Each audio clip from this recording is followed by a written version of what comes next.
Assalamualaikum warahmatullahi wabarakatuh. Salam dan bahagia. Perkenalkan, nama saya Indah Wahyu Widianti, NIM 2017 008122. Di sini saya akan mempresentasikan skripsi saya dengan judul Pengaruh Return on Asset, Return on Equity, Net Profit Margin, dan Earning per Share terhadap harga saham pada perusahaan LQ45 yang terdaftar di Bursa Efek Indonesia tahun 2015 sampai 2019. Kegiatan bisnis di Indonesia telah berkembang dengan pesat. Perusahaan dalam mengembangkan usahanya membutuhkan modal yang banyak agar dapat bertumbuh dan bersaing secara komparatif. Faktor internal yang saya gunakan dalam penelitian ini yaitu return on asset, return on equity, net profit margin, dan earning per share. Dengan adanya pasar modal di Indonesia ini bisa ditandai dengan adanya banyak investor yang menanamkan modal di bursa efek dengan bentuk kepemilikan saham. Pada Bursa Efek Indonesia ini, perusahaan dibagi dalam beberapa sektor, subsektor, dan indeks LQ45, di mana di dalam indeks LQ45 terdapat 45 perusahaan yang telah melalui proses seleksi dengan likuiditas tinggi serta beberapa kriteria lainnya, sehingga dapat dikatakan perusahaan tersebut memiliki saham yang baik. Di sini merupakan kerangka pikir saya, X1-nya ada return on asset, X2 ada return on equity, X3-nya ada net profit margin, X4 earning per share, dan Y harga saham. Indikator variabel penelitian dari skripsi saya, Y harga saham yaitu rata-rata saham per tahun. X1 return on asset yaitu laba setelah pajak dibagi total aktiva dikali 100%. Variabel X2 return on equity, laba bersih dibagi total equity dikali 100%. Dan X3, variabel X3 ada laba setelah pajak dibagi penjualan dikali 100%. Variabel X4 ada earning per share yaitu laba setelah pajak dibagi jumlah saham beredar dikali 100%. Populasi, sampel, dan teknik pengambilan sampel.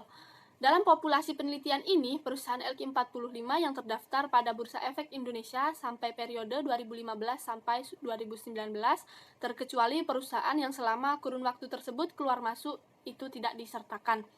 Sampel penelitian ini dilakukan dengan metode purposive sampling atau berdasarkan karakteristik populasi yang sudah ditentukan.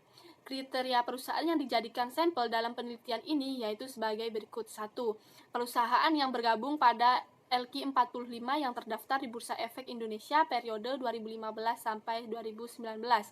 Yang kedua, ada perusahaan yang mempublikasikan laporan keuangan lengkap dan telah diaudit. Yang ketiga, yaitu perusahaan yang tidak keluar masuk LQ45 selama periode 2015 sampai 2019.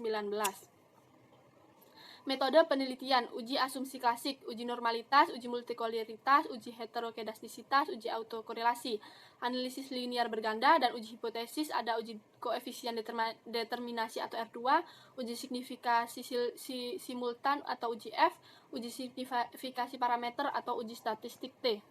Di sini merupakan hasil dari olah data saya. Ada uji normalitas, uji heterokedastisitas, uji multikoleritas, uji autokorelasi, dan di sini ada uji regresi linear berganda.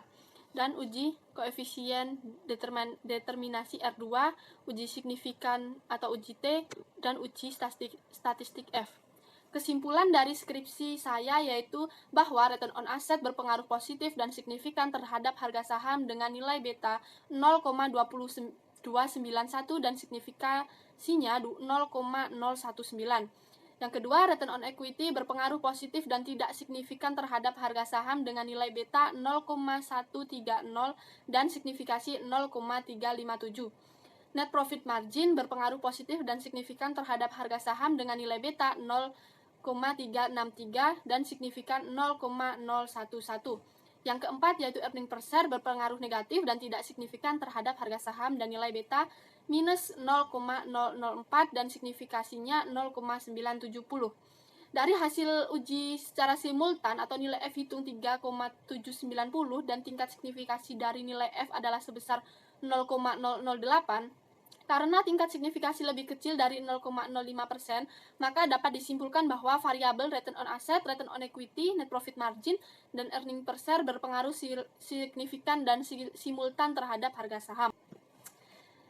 Sekian video presentasi saya. Mohon maaf apabila masih banyak kekurangan. Salam dan bahagia. Terima kasih.